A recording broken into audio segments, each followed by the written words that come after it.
Hello, everybody, and welcome back to the West Ham Network. This is a crazy day in the West Ham Network world, but not just in the West Ham Network world, but in the footballing world.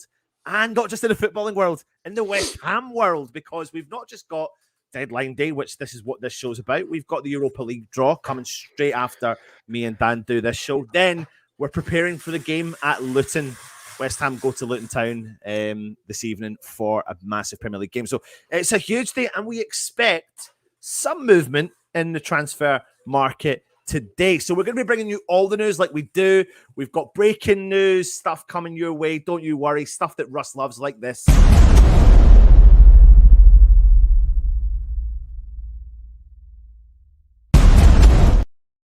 The first bit of news coming out of the footballing world is that Cole Palmer, who West Ham had chased earlier on in the summer, has actually signed for Chelsea. Just before we came on, Dan, explain to everyone how much money Chelsea have actually spent.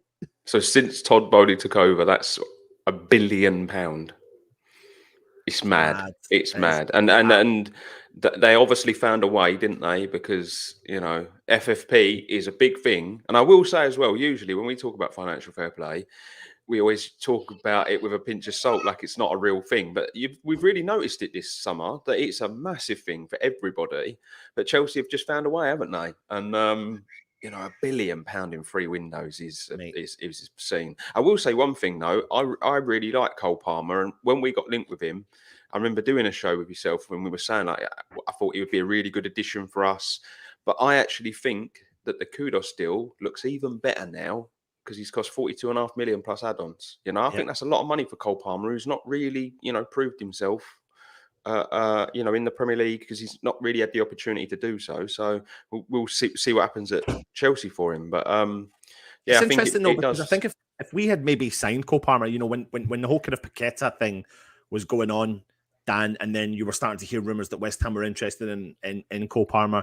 You know, we had some interesting conversations with some Man City fans online, and the world of football's gone crazy. And like you said, you know, 40 million quid, you know, I know he's got, I don't actually know how many games essentially he has actually played, first team games for Man City, but it's a lot. It is a lot of money. It is a lot of money. Yeah. You know, if you do the comparison to Kudos and Cole Palmer in terms of game time and goals contributed throughout their professional career in the first team game, like there's no comparison really in terms of that. But the only difference is one has got Premier League experience, I suppose. Yeah, in comparison. Yeah, but it is a lot of money, though, isn't it? 42.5 million, you know, up front is a lot of money. But it's going to be an interesting day, like you say. It's going to be mad, mate. The fact that we've got to play a game on deadline day is a joke, in my opinion. Do you know what?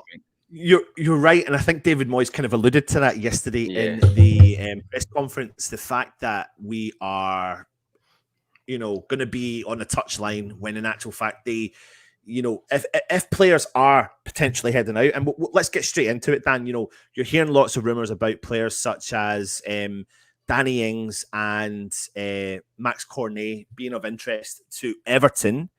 And obviously Sean Dyche has done work with both those players in his past. Now, the situation that West Ham find ourselves in is that if our players are going to be heading out the door, then we can't name them on the subs bench tonight. So there's like there's quite a big complication. It's not as simple as these players are heading out the door. We have a game. We need to prepare for that game. Yeah. And if the fact that this has actually happened is a ridiculous thing. It would happen for any team. I would be annoyed for any team, really. To be honest. I know we're not the first team for this to happen to. I know it's happened in the past, but I just feel like the Premier League have got to be better. If they know deadline day is going to be on a potential match day, you just change that match weekend, surely. You know, to help all the clubs out. But because at the end of the day, there are clubs where managers are quite heavily involved in the transfer process. You know, I know we've got Steiden now as our technical director, and he's kind of in control. But I'm sure him and Moyes talk about every player that, you know, we've brought to the club and potentially going to try and bring to the club today. So, yeah, just a bit of an awkward situation, really. But yeah, like you say, I hadn't really thought of it like that, to be honest with you, with the Cornet and Ings potentially, you know, being linked with moves away. I know Creswell's still, you know, he's being linked still. Fornals is the one in the last couple of days that's, you know, it's looked like, are we going to cash in or not? So, you know, there's 4 potential players there that could leave the club, and we've got a match to prepare for. And can any of them, you know, definitely be involved kind of thing? because you just don't know what's going to happen.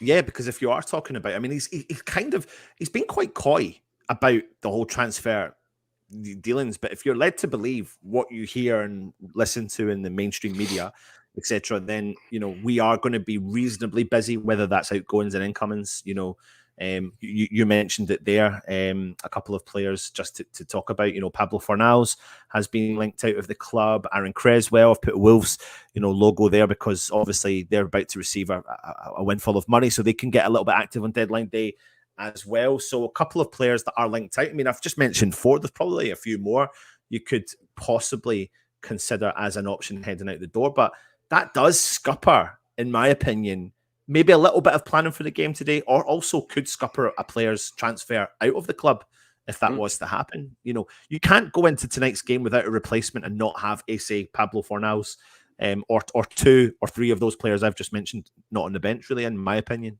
Yeah, I agree, mate. Obviously, the window doesn't shut till, is it 11? 11 o'clock, yeah. But by the time we finish the game, it's like they've only got really an hour. And we're expecting we're expecting Tim Steidden not to be at the game tonight. I fully expect him not to be at the game. I suppose if he's at the game, then everything's done, everything's tied up. There would be no need for him to be at the game if we're going to be busy, obviously. So it's definitely going to be an interesting deadline day, mate. 100%. Let's get on to a couple of rumors that came out yesterday about. I know there's rumours left, right, and centre. We'll come into the comments as well. But Iheanacho keeps popping up, mate. I'm hearing stuff today talking about him potentially. The deal might be off, but if we take the Kudos signing as an example, it was on, it was off, it was on, it was off, it was off, it was off. So, where are you at with Iheanacho? Well, the last thing I read is that he doesn't want the move. Yeah. So I honestly, mate, I don't know what to think on this one. I only want players at West Ham that want to be there. That's my thing. And if he doesn't fancy it and he doesn't want to move, then move on to another target. Especially if the striker, thing is the one that they're looking at to get done today. Because I would imagine it is. That's the big one. Is potentially getting another striker through the door, and say a player leaves, a potential replacement for them. So there's other targets we're looking at. I think Sevilla just need to sell because they're skint. They're so skint. Yeah. And he's kind of been put in a position where it's like, we haven't got any choice because we know we can probably get 25, 30 million for you. Are we going to spend that sort of money though? Have we got that sort of money to spend? Have we got that wriggle room? So I don't really know. I don't really know, mate. I can see us being busy today for a change. I can see us being busy because especially if 1 or 2 go, you're going to have to replace them, and we're in the market for a striker. They've openly said that, and if you've been looking at the West Ham transfer news over the last week or 2, that's kind of the position that we've been looking to fill. So I can see us being busy. It's just, who will it be? Do you think Iheanacho fits the West Ham model? Is he a sort of player? You can't remotely deny that he is, his heading ability is quality. He's got a history of scoring goals. Over the last couple of years, he's been a little bit more hit and miss, but has hit flurries of form as well. What do you think in terms of him as a style of player for West Ham? The trouble with Iheanacho is he is a bit, where his form's concerned, he's a bit Antonio-esque, where he goes through these he has these purple patches and does, some really good stuff, plays really good football, will score some goals. And then he has these long periods where it's not really happening for him. But maybe it's just that kind of striker, because he is I do think he probably fits the mould of what Moyes is looking for, because he will run the channels. He's good in the air. He's a big target man who can hold the ball up. I can see why we're interested. And what is he, 26? I can't believe how young he is, because I feel like we've been linked with him every year for the 5 years or something. You're right, mate. You're right. So yeah, I do think he kind of fits the model, but it's whether or not we're going to spend that and not sell Antonio. See, I only really felt like we were going to spend a fair amount of money on a striker if Antonio left, and I can't see Antonio going now. Yeah. No, I really can't. He started the season well, and I just think you leave yourself with too much to do trying to replace him at this point. So I think if anyone comes in, they're going to be coming in to compete with Antonio and potentially rotate in all the competitions that we're going to have. But I really don't know on this. I can't see it happening personally, just because the player was rumoured to have said he doesn't fancy the move. Let's go on to Antonio for a second. I mean, listen, he's been with West Ham now for a long time, and it seems to be that every single year that he plays for West Ham, he gets doubted, me included, and then he bounces back and hits a little bit of form, and then you look at him and you go, fuck, man, like, I can't believe we're still relying again on Antonio, but you can't deny, like, his performances over the last couple of games have definitely been higher compared to where he ended the season. So the trouble is, though, mate, his fitness is where it needs to be right now. Yeah, and the trouble you have with Antonio is, especially under Moyes, and I don't want this to come off as like, I'm bashing Moyes or whatever, but he doesn't manage Antonio well enough, in my opinion. I think Antonio at most should be playing 60, 65 minutes, because after that, we all see what happens to him. He tires, the energy goes, he can't be as effective running the channels. And I just think that if you were to manage Antonio's season better, you'd get more out of him. But he always tends to start the season well, and then it tails off around November, Christmas, January time, and then he usually has a strong end to the season.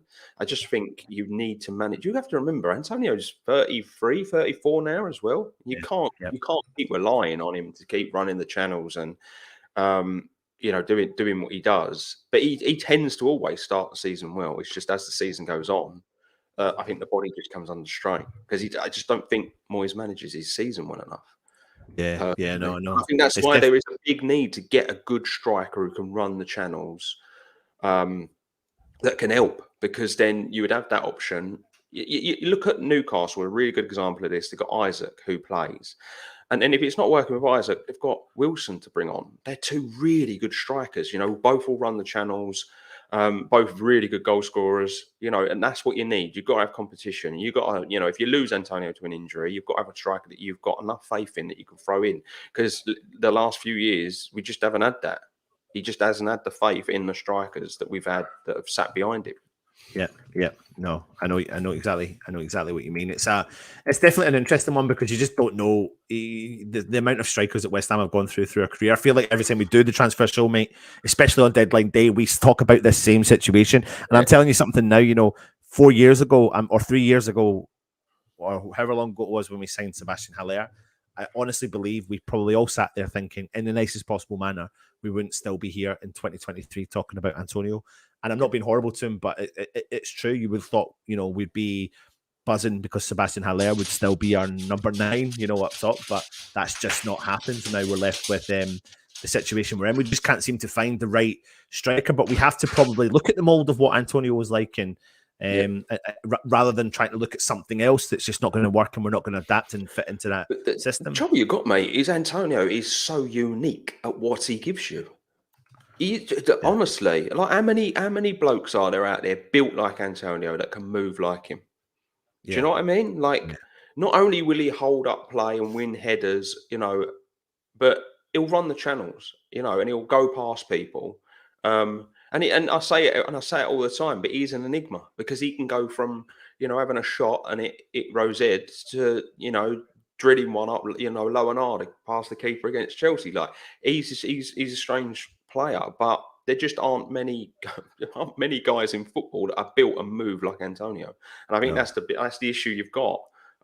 Eventually, Moyes is going to be left with no choice but to have to find someone that's slightly different but does some of the same stuff. So I think that's why I'm not going to beat about the bush here and pretend I know about the player, but Yuri Alberto, when we're linked to him, and you start to do a little bit of due diligence on the player, and you start to think, well, why would we be linked to him more than say like a Scamacca type player? And then you look at Yuri Alberto and you see what he does, which is build up play, drops in deep, collects the ball back to goal, drives at defenders, got a bit of brute strength, got a little bit of class, skillfulness about him. Then you can start to understand, okay, then, as much as we don't know a lot about him, he maybe is that player that can fit that mold slightly. But in terms of the Yuri Alberto, Tim Steidten went across to Brazil trying to get the player, has come back, and looks like it's not going to be a deal we're going to get done. What I find interesting is, though, everywhere that Tim Steiden's gone, he has pulled through with a deal. So do you think we're going to do you think we've got anything in the pipeline with Brazil? I know there's a comment. I'm going to bring it up in a second. I'm just updating something on my computer. But someone thinks that, this Andre guy from Fluminense, the one that Liverpool are after, that we could do a deal with them and have the player in January. He's a midfielder, though, isn't he? Yeah. He's a midfielder.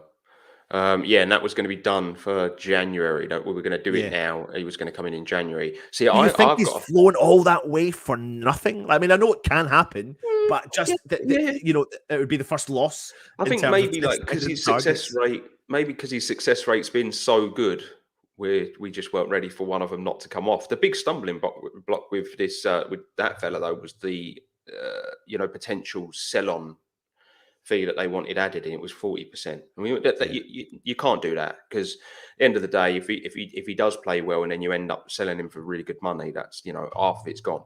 So I think the club have been wise to potentially pull out. But yeah, he's true. I didn't know too much about him either, but I started doing a bit of reading. It was like 1 in 3, which is similar to sort of Antonio. And then it was and some of the stuff he did with his game. I think maybe technically he was a bit more polished, but yeah, I didn't really know too much about him, to be honest with you. I don't really watch too much sort of South American football, if I'm being honest. Yeah, no, I don't really know if many people do, but we've got our first bit of breaking news coming for you.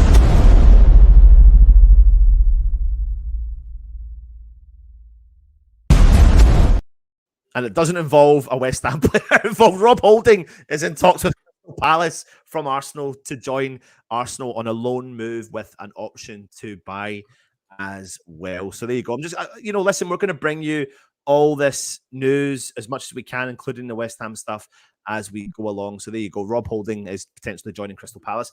Another player to bring up to you, actually, is a former West Ham player who signed eventually for Celtic. Who remembers Albion Ajeti? Oh, yeah. So he is currently in Turkey ahead of, are you ready?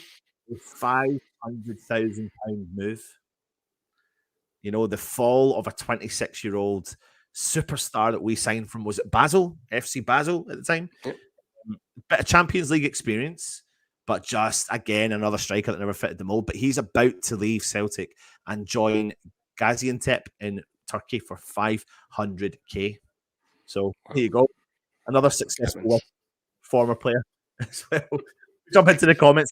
For anyone that's watching, we are going to be going live at 11 o'clock on the channel for the live Europa League draw. Dan, you're joining me on that as well, aren't you? Yeah, yep. All the background stuff as well. So Russ will be doing all the background. We'll be bringing you as much of that and updating you on all the teams that are there and discussing that. But right now, this is all about transfers. So let me jump into the comments and see what everyone is saying. Right, I'm going to bring up a player that everyone has said in the chat.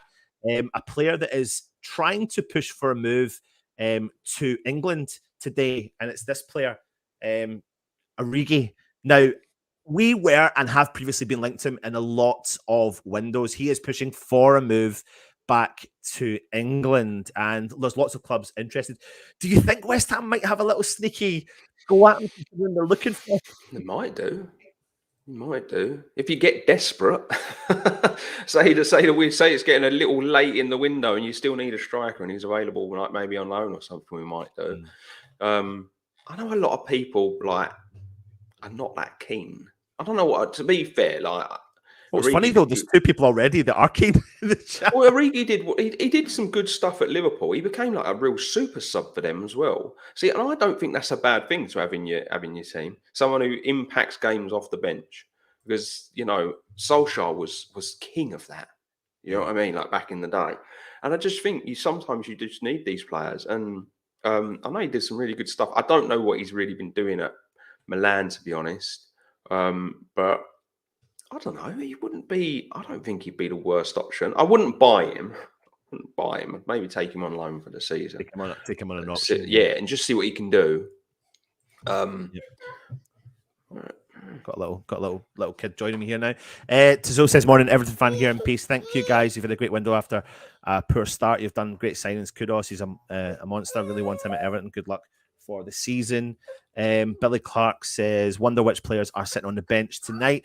I think that will be interesting. We'll have to wait and see really what transpires come the game at Luton, obviously. Peter Chelmsford, sorry, I thought I tuned into Beard Meets. Terry says, tell how you doing, mate. Anton, you're looking very thin, mate. I think you need some cake. Absolutely. I think it's just because he sat next to me. I'm making him look thinner. That's all it is. Yeah, when you see me in person, it's like, oh, I thought you were. No, usually it's like I thought you were that tall. I didn't realize you were that wide. If Origi is our only option, then let's do it. Rather him than Ings as backup. It's interesting. The Danny Ings one is definitely an interesting one.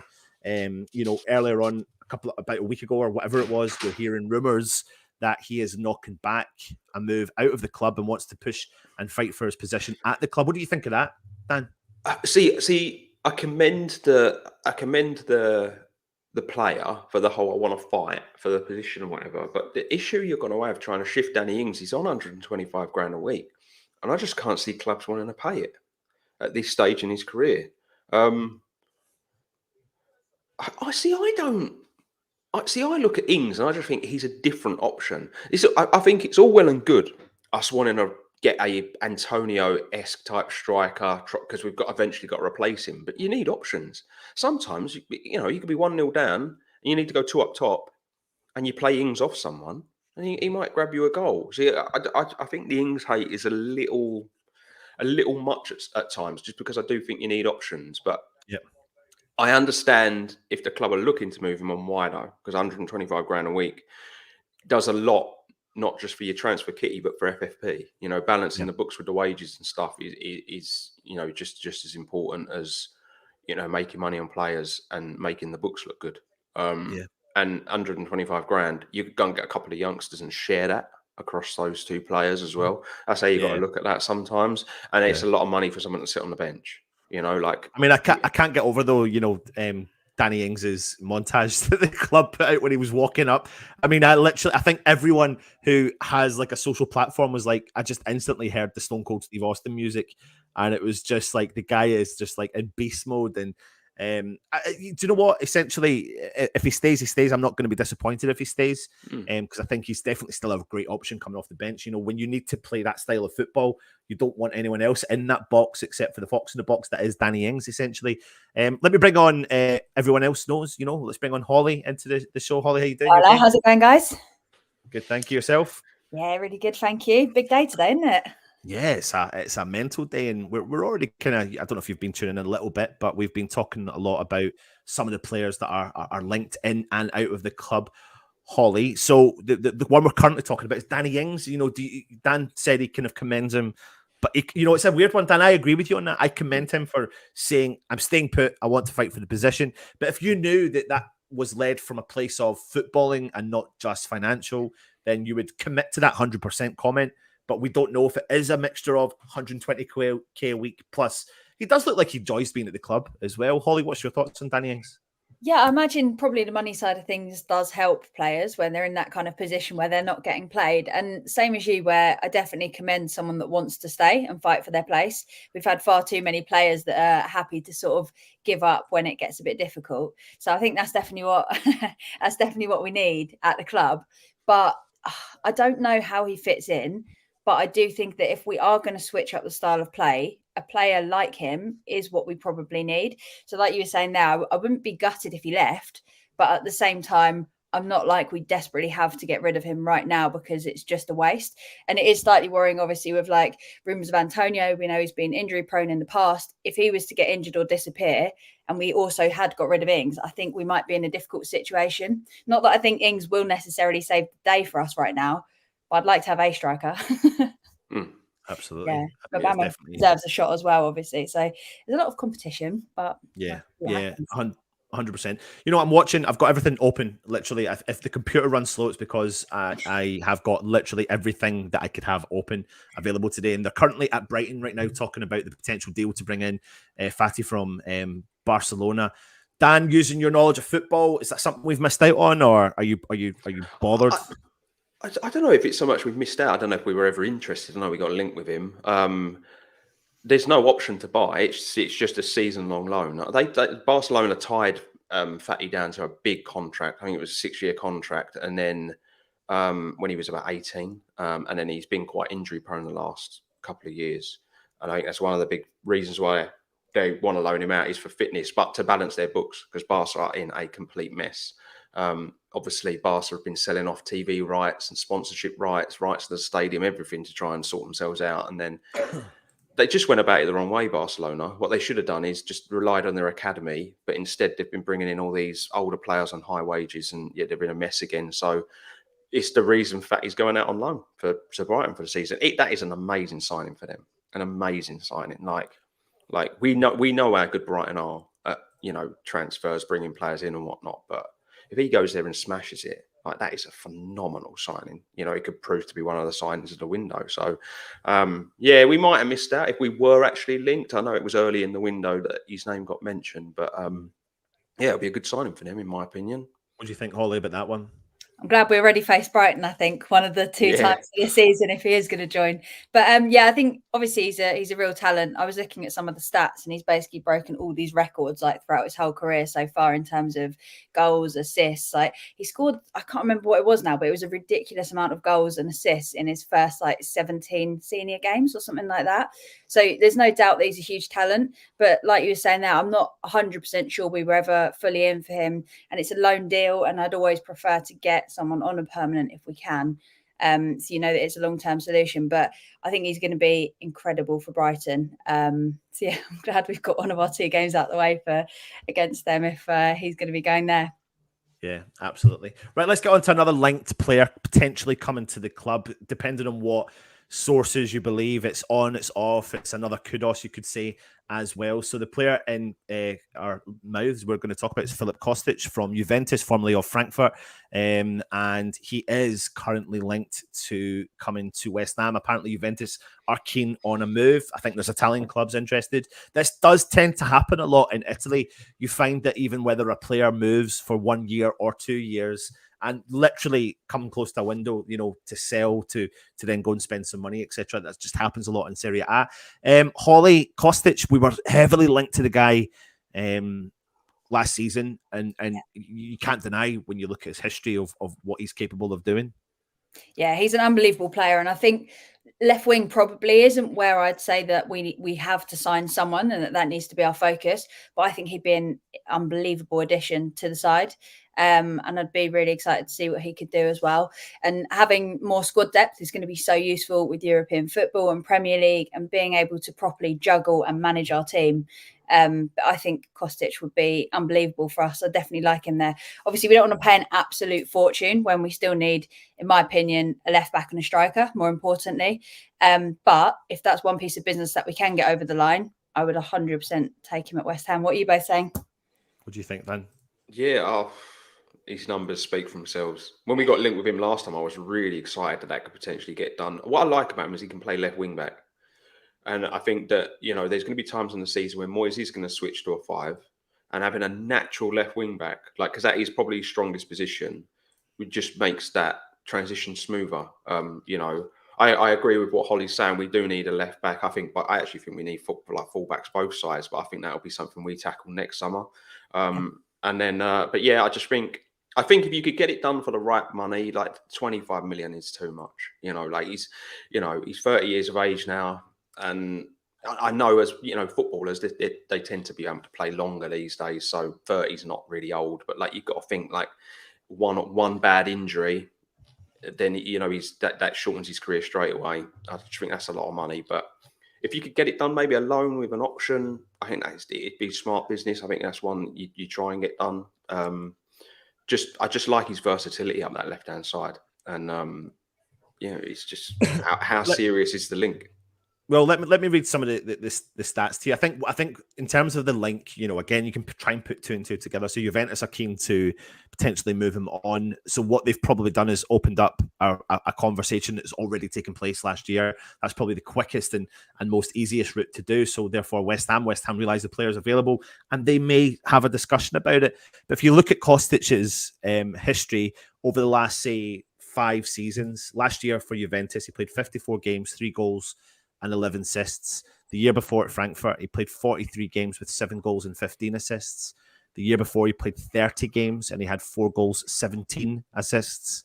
The year before that, 51 games, 12 goals, 18 assists. And the year before that, in 2018, 2019, 46 games with 10 goals and 13 assists. So the guy is heavily involved in goal creations, and that's something I've noticed about our signings this year. I've said it before, but we're signing players that are contributing to goals at the clubs that they've been at comparison to before. It's to take the pressure off of the striker. Yeah, because it's just because we're one of those teams that we kind of play through the striker. We don't really rely on the striker to score the goals, and so I think it's just taking the pressure off. Because if you've got players around the striker that can do, hold the ball up and ping balls in the box and can run the channels, and you have a formation that's just a bit more fluid, then that just makes Antonio's life easier. And he might be able to play more games at a more consistent level as well. It comes back to what I was saying to you, Anne. Always starts the season well, but it tires when we get to Christmas because he has to do so much work. But if you've got a squad of players that can do similar, like I wouldn't be surprised to see Kostic used up front a lot. I genuinely wouldn't, because although he can play on that left-hand side, his strongest position is probably a bit more central and on the right. Bowen's not getting dropped. Do you know what I mean? He just isn't. Like he's Moyes' go-to guy, and Paqueta's always going to play Cam if he's fit. That's just how I look at it. So I really feel like Kostic is going to play a lot of his football up top. Yeah. And again, that's a player that is, he's lightning quick, will run the channels. I just feel like we're building this squad to just play a different way. Hold on to that thought, Holly, because there is some breaking news.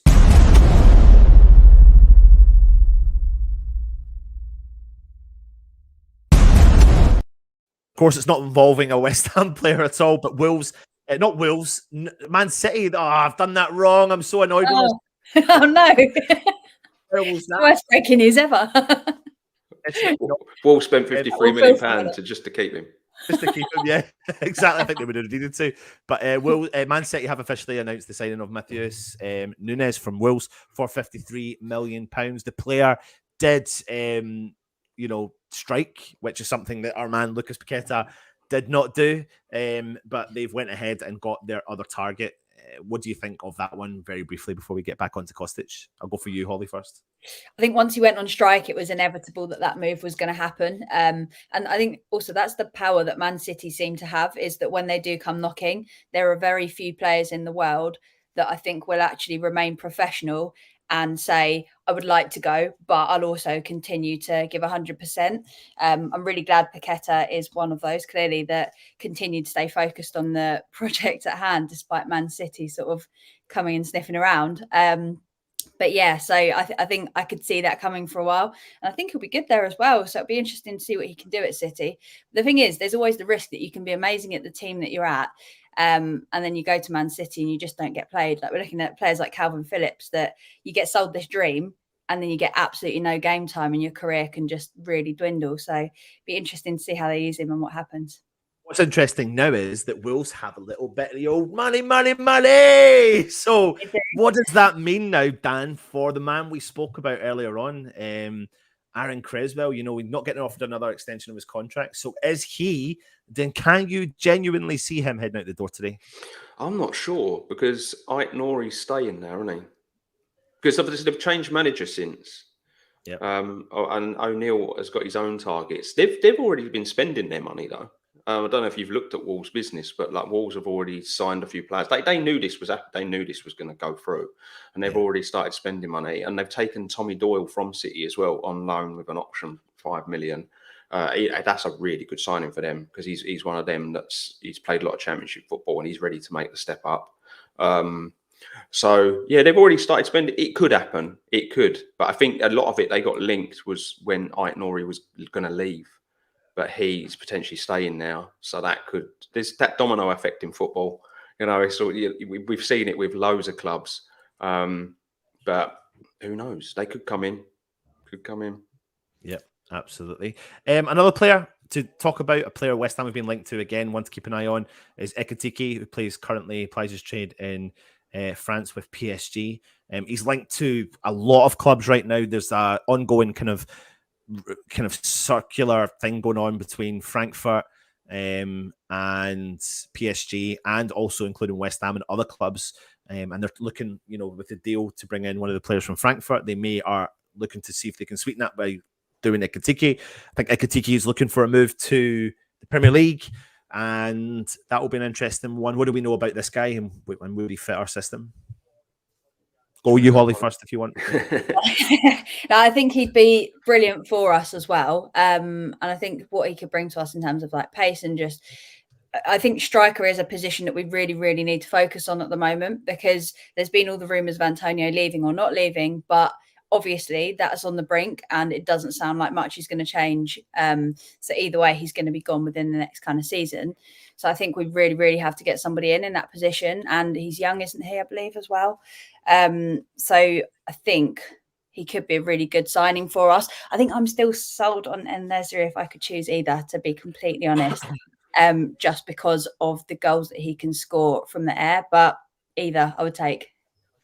It's funny when you look at the both, and I'll come on to you, Dan, about Ekitike in a minute, but I think, Dan, you made the valid point about you feel like En-Nesyri's 32, not 26. Yeah, he's mad. And he's banging form again, just for the amount of years that West Ham have been linked to him. And you kind of feel like maybe it's destined that he eventually comes to West Ham, because, you know, that link is strong, and there obviously is some conversations. I don't think you can have so many outlets telling you that there is conversations taking place if they haven't taken place with that potential source. But Ekitike, Dan? Yeah, he's great. He's a great talent. We got linked with him, was it last window or the one before, when Newcastle got linked and then he ended up at PSG. Yeah. He's a good player, mate. He's really good. He can play left wing as well. That's the thing. That's what I like about him, versatile. You know, he's tall, leggy, quick, good finisher. Just hasn't got in that team. This is trouble. PSG, a lot like, you know, your Chelseas and whatever, like they just buy up all these youngsters and they just don't, you never see him again. You know, and he's one of those. Unfortunately, he got bought by them, probably sold a dream, and then just couldn't get in their first team. So he probably needs that move away. I know he's like being heavily linked as part of the deal with, is it the Frankfurt striker? But Frankfurt are like holding out for obscene amount of money. They are like a crazy amount of money. I'm hearing like they want something like they want 80 million, I think. Yeah, it's him plus 80 million. It's including the player Ekitike as well. So I think the whole package is like 110 million quid, something like that. So yeah, that you can see that one absolutely stalling. But apparently the player from Frankfurt is on strike.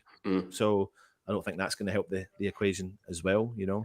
Ryan is saying Ekitike and Maatsen in, Creswell and Corney out, perfect for a great window. We're going to keep coming back to all these players, but you've just mentioned another one there that we're going to talk about, and that is Maatsen, who's currently at Chelsea. So you're hearing things about a potential deal of Cucurullo leaving Chelsea, which may give Maatsen a chance at Chelsea to feature somewhere thereabouts. But if he stays, which it looks like that might actually happen, then he could be, you know, looking for another club potentially on a loan. What do you think of this one? We'll go to you, Dan, first, or Holly, whoever wants to go first. It sounds like it's falling through, doesn't it? With the deal with him. So maybe Maatsen will still be looking for that move, and they'd be open to letting him go. And I would 100% take him any day. I think it's so important that we get someone in at left back, and he's really talented. So I'd love to see what he can do. What do you reckon, Dan? Yeah, he was great for Burnley last year. He went out on loan, didn't he? He was really, really good for them. See, I'm one of those. I just think the Championship is a great proving ground, like for potential like Premier League talent. Like if you look across the Premier League and you look at how many of these players have gone out on loan to Championship clubs, absolutely smashed it, come back, and now they're like Premier League, you know, standouts. Like it happens so much. And he had a really good season with them. And like you say, I think the left back is one of those who really need to get done. I think before today closes, you know, see, I know Cresswell's training now, but I don't like the attitude. It was like he down tools, and it was like, I'm not, because he wanted more than a year extension. But at his age, it's like, you've got to understand, we've got to move forward eventually. I know you've given us like 9 really good seasons, but you know, you have got to move forward. I think it'd be a great sign if we could get it done. Obviously, I don't think Cucurella's happening because money. Man United are a mess. Absolute mess. Like they're taking Majulion because it's a cheaper option. My brother's a Man United fan, so I'm laughing all the way to the bank because they were in my childhood. So sod them. What do you think, Ollie? Yeah, no, 100%. I think he'd just be fantastic for us. And as Dan was saying, left back is definitely one that we need to focus on. I think Cresswell can still do a job for us, but when we've got someone that clearly will down tools so easily, and isn't going to be happy long term, I assume, because of that as well. And his head might not be in it, and he is obviously getting older. There are a lot of reasons to sort of swap him out. So yeah, I think Maatsen would be fantastic for us, and if we can get in there and get someone of that quality and caliber that we can then keep at the club as well for like a good amount of time, I think it would be fantastic. It feels like almost the missing puzzle piece now, because although I do really want a striker, as we were saying a minute ago, we've got a lot of players now that can score goals and that can support Antonio. Antonio is still doing a job for us. I know we've tried to replace him about 500 times and always failed, but he is still doing a job for us. He looks in great form, to be honest. It's probably the most confident I've actually been in his ability to score a goal. He's looking clinical, which I didn't think I'd be saying a few weeks ago.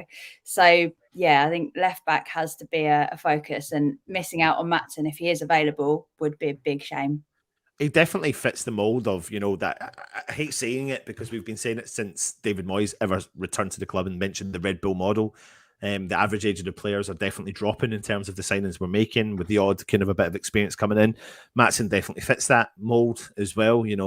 A future, young British born talent, all that sort of stuff, ticks a lot of the boxes, but he's definitely one that we should keep an eye on as well for today. So obviously, for anyone that's watching, we do have a West Ham Network group chat, and in that, it's quite interesting to see people's opinions. Yesterday, I think I put out something on one of our social platforms, and it was talking about a player whose deal has broken down with an exit from Leicester City, and that is this guy here, Iheanacho. What's your thoughts on West Ham trying to make a late move? Now, listen,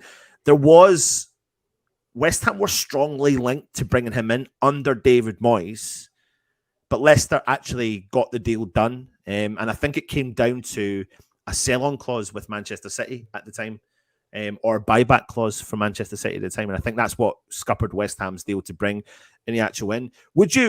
They're not necessarily linked today, but do you think he's someone? Personally, I would really like him. I think he would really fit our mold. I think he'd be a quality player. He's got Premier League experience. So he ticks that box, international experience, ticks all that sort of box. Holly, what do you think? Someone like him? Yeah, when we were linked with him before and then nothing came of it in the end, I was disappointed. And I still think he's very talented forward. I think he's only about 26 as well. So he wouldn't be too old to get in. So yeah, I 100% would take him again. Probably not one of the ones that I'm overly excited about now or desperate for us to get. But again, it's another one that I would love to see him in before the end of the window if that's a piece of business that we can get over the line. Yeah. What do you think, Dan? Yeah, he's a good player. Whether or not I just don't know with this one. I don't know with this one because when he burst on the scene at City, he looked a serious player, and then as time's gone on, it's just I feel like he's one of them just didn't fulfil his potential personally. I've got a friend who's a Leicester fan, and he absolutely loves him. He said he's clinical in front of goal and works hard and whatever, but I just don't know. I feel like his time has gone. He's come and gone kind of thing to be that guy, that go-to guy. I just feel like wherever he goes, he's going to want to be a starter, and he ain't going to be a starter for us. He's going to be a squad player. And that's not me in any way saying Antonio is better or worse or whatever. Just Moyes loves Antonio and what he gives the team, doesn't he? So I think whoever comes in has got to understand they're probably going to be a squad player at this point. So yeah. I don't know. I'd have him because I think he'd be all right. But I just feel like wherever he goes, he's going to want to play every game. Another player I want to talk about then is, I know I'm jumping from pillar to post, but that is deadline day, isn't it? Yeah. But a player we were strongly linked to in the summer, but then picked up an injury in America, and that's Palhinha, who's now linked with a move to Bayern Munich. Is that a player? I'm not saying, I think we're all happy with our signings in the middle of the park, but does that show you that, that Bayern Munich are potentially willing to pay upwards of 80 million quid to bring him from Fulham to Germany? Holly, what's your thoughts? We've seen the prices of obviously defensive midfielders just flying up left, right and centre, as we know from our own experience as well. Is it about 55 million, did I see, that they were wanting to pay for him? Well, I think something's just come up there now saying that they're still pushing for 80. 80, that's a lot. I mean, he's no doubt a good player. I don't think I would want to pay that for him. And obviously we know we're pretty set now. I'm happy with who we've got in those positions. So It's a difficult one. It's a lot of money to spend on a player in that position. Even when we got rid of he who shall not be named, I felt like I've realised, especially since he's been gone, that the money can actually be a lot more effective if you split it between maybe 3 or 4 players around that position and invest it into players. It's really good having one really, really good player there. But if they're not scoring goals and they're not literally stopping every goal, they probably don't have that much of an impact on your actual how many points you're picking up as you go through the season. So I would prefer to have expensive players elsewhere on the pitch than defensive midfield, if I have to be honest. Yeah, I agree with that. I totally agree with that. When we got 105 million, I said it straight away. Who had their pants down because he was always going to be easier to replace than a Bowen or a striker. Jesus Christ, how many strikers we had over the last decade? You know what I mean? They're always going to be easy to replace a defensive midfielder. You know, and you can go out and get a cheap young option and get them to do exactly the same job because the defensive midfield, if they've been playing that all their career since they were a kid, they know what it entails. You know, you protect the back four and you link up with the midfield and strike. That is your job. That's what you should be expected to do. And I say his name, I don't care. Rice got too big for his boots. He wanted to be a box-to-box player. And we suffered as a result. We really did. The last, couple of years we suffered as a result because he wanted to change his game. And it's just silly money. Like his goals contribution last year is like 3 or 4 goals. Like, and you paid all that money.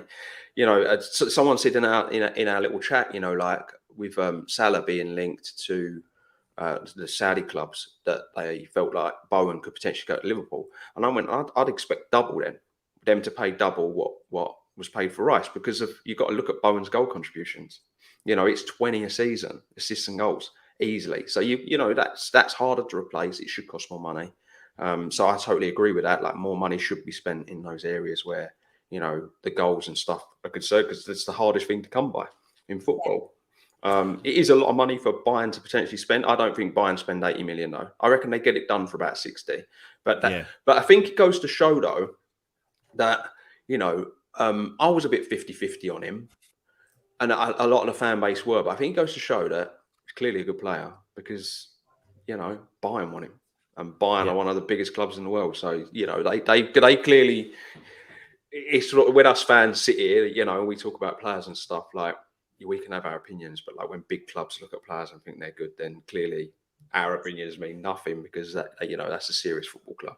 Definitely. And often it's when the bigger clubs, they know that they need like one player in a specific position that has certain traits, so they're willing to pay 80 million for them, or 105 million, or whatever it is, because they're like, that is our missing puzzle piece, and then we're done. Whereas for us, we obviously need to invest in a lot more positions. We can't just be throwing 100 mil left, right and centre. So I think it's just a really different approach, isn't it, where they're willing to take that risk for one player, whereas we don't. And I don't think that would be the right approach for us to take anyway, even if there was one amazing player, because one player won't change the fortunes of your season, will it? But quite a few, which is what we've done this window so well, is that we've strengthened like the whole team. Looking at the team now compared to the start of the transfer window, we've done incredibly well. And I wouldn't have expected that. Yeah, it's absolutely, absolutely 100% night and day.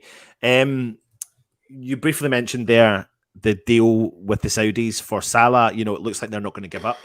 And the thing is, with the Saudi window, that goes on for, is it another 2 or 3 weeks after the Premier League window closes? But last night I put in the chat, just because I saw some stuff coming out of Saudi. So there's a kind of couple of Saudi reporters online on Twitter or X, whatever you call it. And they said that, you know, they're keen on a move for Naif Aguerd. Now, you know, the minute the Saudis come talking, you're going to have to like literally put your head up, prop it up and think, oh, here we go again, kind of thing. So it's something you could see why I could see Aguerd eventually going there, you know, for the money, for the culture, for everything that they're offering someone like him. But I mean, surely to God, West Ham couldn't accept an offer from the Saudis for a star centre half we've got, could they, Holly? Really? I'd hope not, and I'd hope, especially this close to the start of, like, well, obviously we've got the season going, but this close to the end of the window, I would hope that we wouldn't lose a player that I think is going to be quite essential to us for the coming season, regardless of what money they come to us with. As you were saying, we can obviously lose players to Saudi after our window's closed, but we're not going to be able to strengthen. And I think that would leave quite a gap. I do trust Ogbonna with his decision making, but I don't think he's going to be able to do what we need for the whole season. We've obviously got Dinos that's come in that could step in there, but it would leave us quite thin at the back, and that would be a big worry for me. So for me, I really, really hope that we won't get rid of Aged. Maybe it will tempt him, and I know that obviously the money that Saudi League are coming in with does sort of turn a lot of players' heads. But I feel like Aged's still got a decent career ahead of him and a decent amount to prove. So hopefully he'll feel like his days in the Premier League aren't done yet. Yeah. Dan? What do you reckon? Yeah, I was controversial last night though, weren't I? Because I literally replied, "Is he that good though?" Ooh. And a few people were like, "What are you on about? If they offer you 50 million, is Aged really that good?" Yeah, he's not really. Think about it. 50 mil is a bargain. He's a bit up and down. I like Aged, don't get me wrong, I do like him, and I think like if he finds a bit of consistency, I think he'll be a good player. But he's a bit up and down, and I think like he's one of those players that like his pace bails him out a bit sometimes. So he's a bit risky. But if you say they offer you 50 million, like you saying no, because you just know how unoriginal we are. We'll get 50 million and we'll offer Man United 30 million and get Maguire. That's just how unoriginal West Ham is. Like, and because that's a player that Moyes really likes, and it's one he's wanted all window. That's what it's going to take to get that done, you know. And then you've got 20 million left. That's just how we'll look at it. It'd have to be. I think it'd have to be a really silly offer today for like that to happen. I don't agree. See, what's one thing I don't agree with is that their window is open a week longer. I think that's a joke because like they're still going to be able to unsettle players, and we're going to be powerless to replace those players. Yeah. There's nothing that you're going to be able to do. Like I think if Salah doesn't get done today, though, it won't get done because I think Salah is. I think he's a really honest player. Like as a person, you know, I think he'll be loyal to Liverpool. Like if it doesn't happen today, I think he'll be loyal to the club, and he'll be like, look, then maybe January or you know next summer.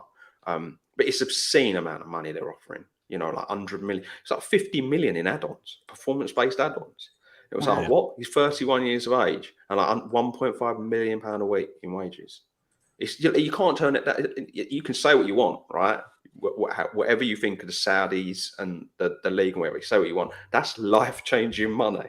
You know, if you play football for a week, your life's changed. Do you know what I mean? Like that's a situation we're in.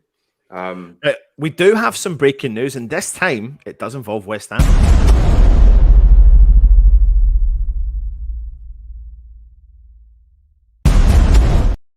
Now, it's a really weird one. I don't really know necessarily where the source where that West Ham are close to completing the signing of Andy Irwin from Australian side SK Austria Klagenfurt. Now, it says there that in their largest report in Austria, it says that West Ham will sign the player and then loan him back to the club immediately as part of the deal. We've tabled the offer apparently, which has been accepted, which is a really big windfall for the Austrian club. Again, I don't know if this is absolute BS. It's a really random one. But you know, we're here to try and bring you as much as we possibly can. He is a Scottish midfielder born in Edinburgh, previously played at Hearts. And signed for the Austrian club last summer. He's 23 years old, so I have no idea where this has come from. I'm trying to, as we're on, I'm trying to do my due diligence for you to see where it's coming from. But there's now people are picking up on it and are going with the story. So, Dan, what do you know on this guy? I've literally never heard of him. I was thinking about he plays centre mid, attacking mid, defensive mid. It sounds like the most random thing though to bring him in and 23. Get rich straight away. Like, what do we want? What do we want with him? I'm honestly, I don't have a clue. He's 23 and you're loaning him back, so he'll be 24 by the time he kicks a ball for West Ham. What? Yeah, I don't really know where this one has come from, to be brutally honest. I'm trying to get as much information as I can. But yeah, I mean, there's so many reports coming out about it as well, and they're calling it like a kind of shock Premier League switch. But strong reports coming out of Austria saying that this is going to happen. He made 31 appearances for his current side, scoring 5 goals out there as well. So, you know, I don't know if someone knows anything about him, or we'll just have to wait and see. we'll just have to wait and see. Sounds like Maybe quite cheap. What? It sounds like it won't cost much. No, it doesn't. Yeah. I think the Austrian club are in a bit of problems. So okay. I think maybe this could be an interesting one. This could be West Ham signing a player, loaning him back, bringing him into the club, gets Premier League experience, and sell him on for a profit. It could be one of those ones. I don't know. It's just a bit of an odd one. That's a weird one. That's a weird one. Dan's done, man. Dan is done. Just have some. He was playing third tier German football a couple of years ago. What? Yeah. It's like the Higil signing all over again. Where you're that's strange. Yeah, it really is. It really is an odd one, to be honest. It really is. But there's so many comments. Listen, we are going to be going live at 11 o'clock on the other stream for the Europa League draw. So please join us on there. What happens is if you are watching on here, when the stream ends, you will get pushed across over to the next stream. And if not, just go onto the channel, search for it again, join us. We'll be giving you a full rundown on all the potential opposition of the Europa League and what's involved in today's draw. And then come around about 12 o'clock, we'll be giving you the kind of teams that West Ham pull out of the bag. I'm going to jump through the comments just for the last couple of minutes. Barry Clark says, what a load of tosh. Would rather Zuma go to Saudi rather than Agerd. Zuma's knees are shot. Kev says, I think Agerd is our best defender. I've just seen that we might be going in for Iheanacho. Do you know what? I if we're looking for an option, a player that's got Premier League experience, it's someone I definitely would be keen to bring in. And I think I watched an interview with him first when he first joined Leicester, and then second, I think Leicester brought in when they brought in Daka, and Iheanacho done the kind of welcoming thing for him, and he just seems like a proper down-to-earth geezer, and I think that would fit the mold of the club. And also, interesting point about getting rid of he that shall not be named, where the club now focuses on a team rather than one player, and that really probably helps clubs to move on from that situation as well. So yeah, there we go. Irving is already listed as a West Ham player on transfer market. Yeah, but we'll just have to wait and see what happens with this one as well. Klagenfurt sounds like a made-up team. Do you know what? I could have been stung, and they probably are. I don't have a clue. I'm not going to lie to you. I've never heard from him. I can see Dan desperately researching him right now.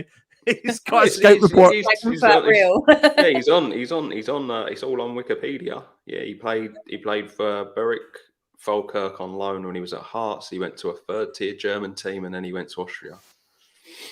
There you go. Yeah. He exists. I've never heard of him, but he exists. He's a real person. He does exist. Right, we have officially gone live over on the Europa League show. Join us later on. We'll be coming back for more transfer news as well. I know, Dan, you're coming over. Holly, I don't know if you're coming over for a bit of the Europa League show. I'm going to come over for a little bit. So yeah, we'll see you across there. If you are watching, jump across, and we'll come back to you later on. We've got loads of stuff coming your way, so take it easy, everyone. And of course, come on, you irons. Irons. See you there.